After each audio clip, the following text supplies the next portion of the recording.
പുത്രന്റെയും പരിശുദ്ധാത്മാവിന്റെയും നാമത്തിൽ ആമേൻ. പ്രിയപ്പെട്ടവരെ, ഇന്ന് മാർച്ച് 15 ശനിയാഴ്ച.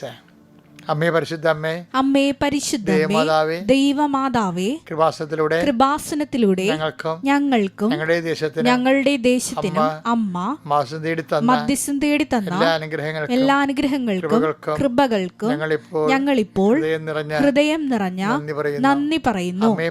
അമ്മേ പരിശുദ്ധ ദൈവമാതാവേ, 2004 ഡിസംബർ 7 ഉച്ചകഴിഞ്ഞ് 2:30 കൃപാസനത്തിൽ സംഭവിച്ച അമ്മയുടെ പ്രത്യക്ഷപ്പെടലിനെ കുറിച്ച് തിരുസഭയ്ക്ക് സമർപ്പിച്ചിരിക്കുന്ന പഠനരേഖകളുടെ മേൽ സഭാത്മകമായ പഠനം ആരംഭിക്കുവാൻ ഞങ്ങൾ താഴ്മയോടെ പ്രാർത്ഥിക്കുന്നു. അമ്മേ പരിശുദ്ധമേ, ഭൂസ്വർലോകങ്ങളുടെ രാജ്ഞിയായ അങ്ങേയ്ക്ക് ഭൗമ സംരക്ഷണത്തിനായി പ്രപഞ്ച പ്രകൃതിയെ തന്നെ തിരുസഭ പ്രതിഷ്ഠിക്കുവാൻ ഈ പ്രത്യക്ഷീകരണം വഴി ഇടയാക്കണമേ. പരിശുദ്ധമേ, ജപമാല മാതാവേ, സകല കൃപാസനം പ്രാർത്ഥനയോടും ചേർത്ത് ഞങ്ങളിപ്പോൾ പ്രാർത്ഥിക്കുന്ന ഈ കുടുംബത്തിന്റെ പ്രത്യേക നിയോഗം മക്കളെ.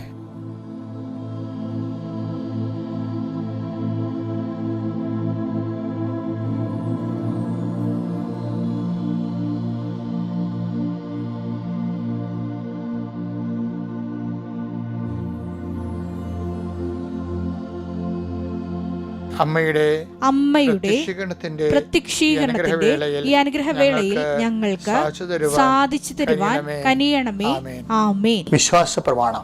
സർവശക്തനായ പിതാവും ആകാശത്തിന്റെയും ഭൂമിയുടെയും സൃഷ്ടാവുമായ ദൈവത്തിൽ ഞാൻ വിശ്വസിക്കുന്നു. അവിടുത്തെ ഏകപുത്രനും ഞങ്ങളുടെ കർത്താവുമായ ഈശോമിശിഹായിലും ഞാൻ വിശ്വസിക്കുന്നു. ഈ പുത്രൻ പരിശുദ്ധാത്മാവിനാൽ ഗർഭസ്ഥനായി കന്യകാമറിയത്തിൽ നിന്ന് പിറന്ന് പൊന്തിയോസ് പീലാത്തോസിന്റെ കാലത്ത് പീഡകൾ സഹിച്ച് കുരിശിൽ തറയ്ക്കപ്പെട്ട് മരിച്ച് അടക്കപ്പെട്ട് പാതാളങ്ങളിൽ ഇറങ്ങി മരിച്ചവരുടെ ഇടയിൽ നിന്ന് 3-ാം നാൾ ഉയർത്ത് സ്വർഗത്തിലേക്ക് എഴുന്നള്ളി സർവശക്തിയുള്ള പിതാവായ ദൈവത്തിന്റെ വലതുഭാഗത്തിരിക്കുന്നു. അവിടെ നിന്ന് ജീവിക്കുന്നവരെയും മരിച്ചവരെയും വിധിക്കുവാൻ വരുമെന്നും ഞാൻ വിശ്വസിക്കുന്നു. പരിശുദ്ധാത്മാവിലും ഞാൻ വിശ്വസിക്കുന്നു. വിശുദ്ധ കത്തോലിക്കാ സഭയിലും പുണ്യവാന്മാരുടെ ഐക്യത്തിലും പാപങ്ങളുടെ മോചനത്തിലും ശരീരത്തിന്റെ ഉയർപ്പിലും നിത്യമായ ജീവിതത്തിലും ഞാൻ വിശ്വസിക്കുന്നു. ആമേൻ. സ്വർഗ്ഗസ്ഥനായ ഞങ്ങളുടെ പിതാവേ, അങ്ങയുടെ നാമം പൂജിതമാകണമേ. അങ്ങയുടെ രാജ്യം വരണമേ. അങ്ങയുടെ തിരുമനസ് സ്വർഗത്തിലെ പോലെ ഭൂമിയിലും ആകണമേ. അന്നു വേണ്ടുന്ന ആഹാരം ഇന്ന് ഞങ്ങൾക്ക് തരണമേ. ഞങ്ങളോട് തെറ്റ് ചെയ്യുന്നവരോട് ഞങ്ങൾ ക്ഷമിക്കുന്നത് പോലെ ഞങ്ങളുടെ തെറ്റുകൾ ഞങ്ങളോടും ക്ഷമിക്കണമേ. ഞങ്ങളെ പ്രലോഭനത്തിൽ ഉൾപ്പെടുത്തരുതേ, തിന്മയിൽ ഞങ്ങൾ രക്ഷിക്കണമേ. ആമേൻ. നന്മ നിറഞ്ഞ മറിയമേ, സ്വസ്തി. കർത്താവ് അങ്ങയുടെ കൂടെ സ്ത്രീകളിൽ അങ്ങ് അനുഗ്രഹിക്കപ്പെട്ടവളാകുന്നു. അങ്ങയുടെ ഉദരത്തിൻ ഫലമായി ഈശോ അനുഗ്രഹിക്കപ്പെട്ടവനാകുന്നു. പരിശുദ്ധ മറിയമേ, തമ്പുരാന്റെ അമ്മേ, പാപികളായ ഞങ്ങൾക്ക് വേണ്ടി ഇപ്പോഴും ഞങ്ങളുടെ മരണസമയത്തും തമ്പുരാനോട് അപേക്ഷിക്കണമേ. ആമേൻ. എൻ്റെ പ്രിയപ്പെട്ടവരെ, ദൈവത്തിൻ്റെ കൈകളിലേക്ക് നിങ്ങളുടെ കൈകളെ പിടിപ്പിച്ചുകൊണ്ട് ഇന്നത്തെ ദിവസത്തിൻ്റെ സഞ്ചാരം ആരംഭിക്കുകയാണ്. അനുദിന അനുഗ്രഹ പ്രാർത്ഥനയിലൂടെ.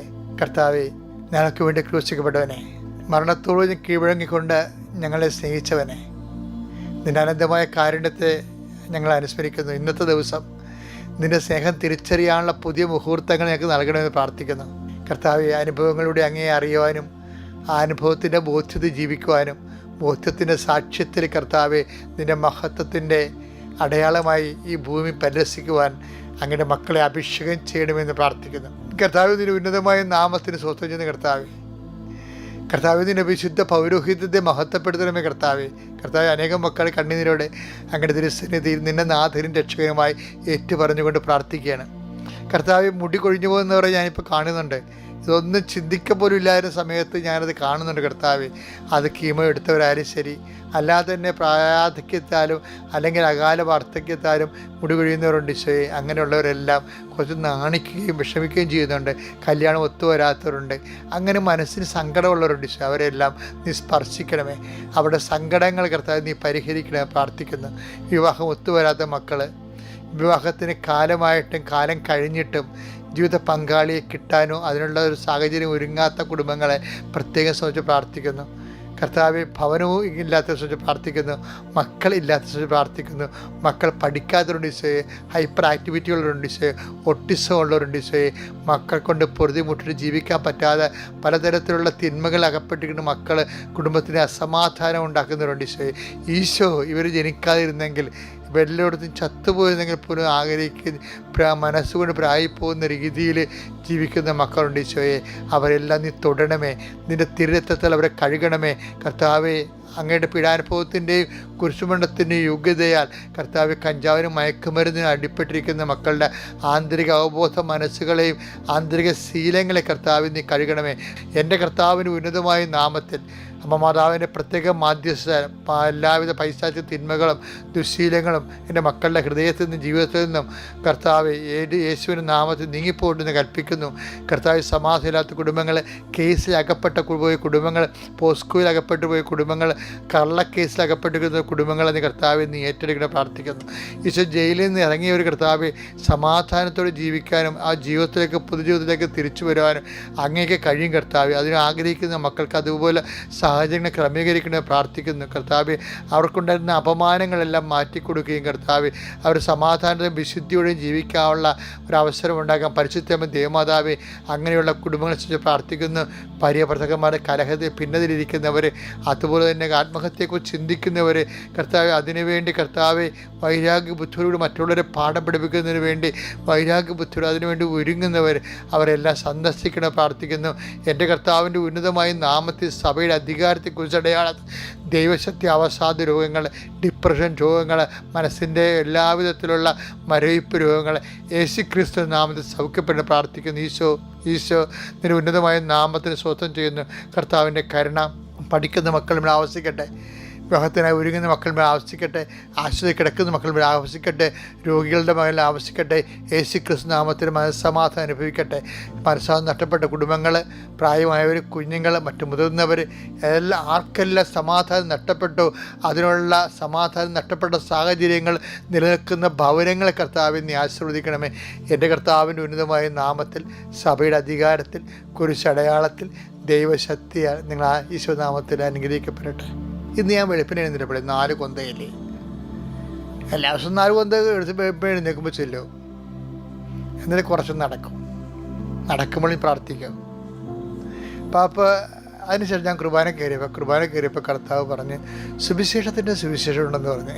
അപ്പോഴും ഞാൻ ആദ്യം കേൾക്കുകയാണ്, ഇത് സുവിശേഷത്തിൻ്റെ സുവിശേഷം.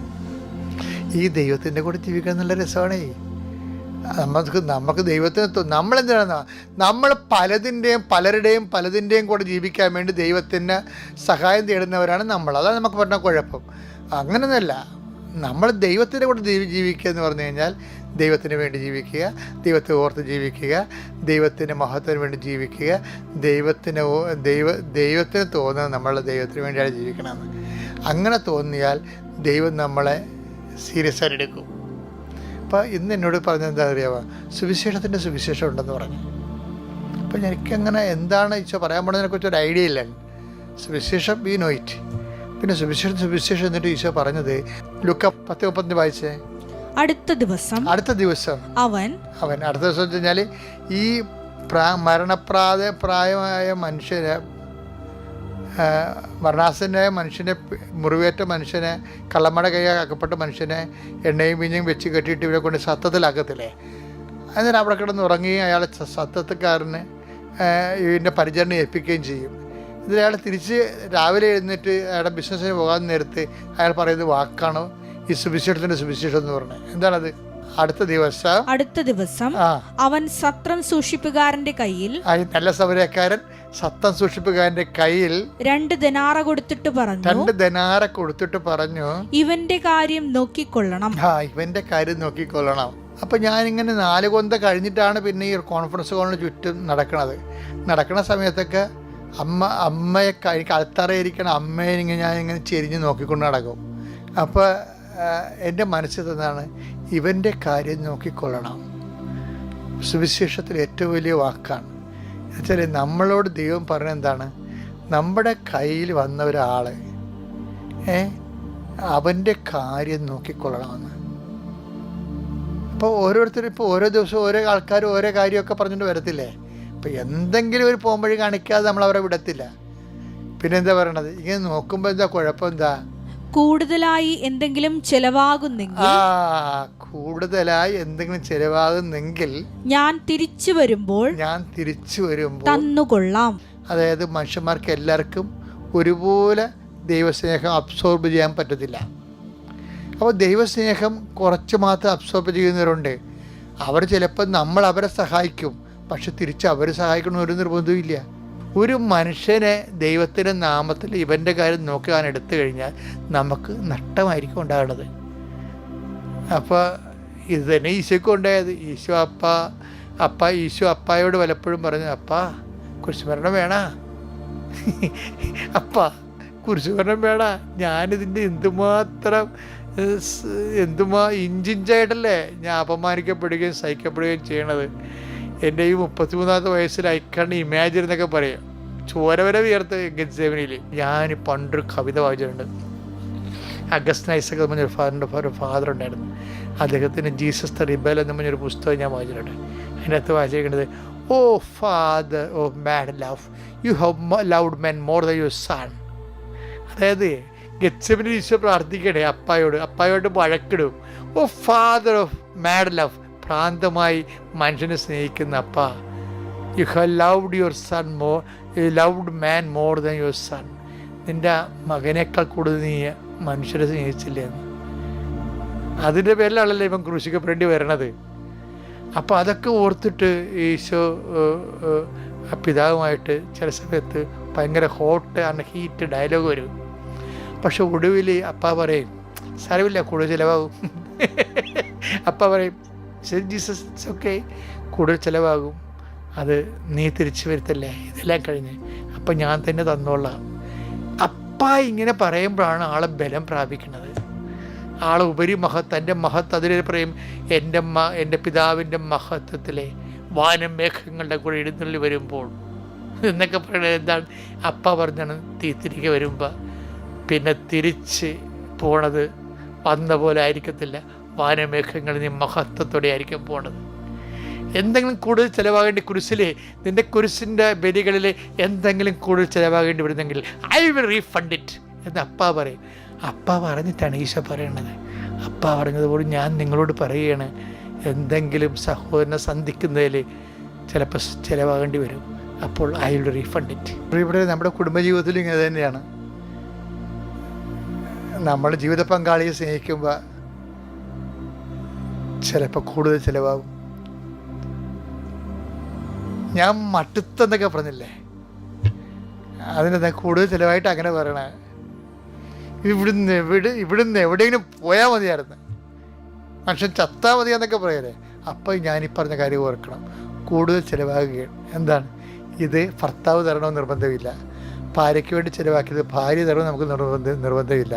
ചിലപ്പോൾ ക്ഷമയാകാം, ചിലപ്പോൾ ദയയാകാം, ചിലപ്പോൾ നന്മയാകാം, ചിലപ്പോൾ വിശ്വസ്തതയാകാം, ചിലപ്പോൾ കൂടുതൽ ചിലവാകും. അപ്പോൾ ആര് തരും? ഞാൻ തിരിച്ചു വരുമ്പോൾ തരും, കർത്താവ് തിരിച്ചു തരും. മക്കളെ വളർത്തുമ്പോൾ അങ്ങനെയാണ്.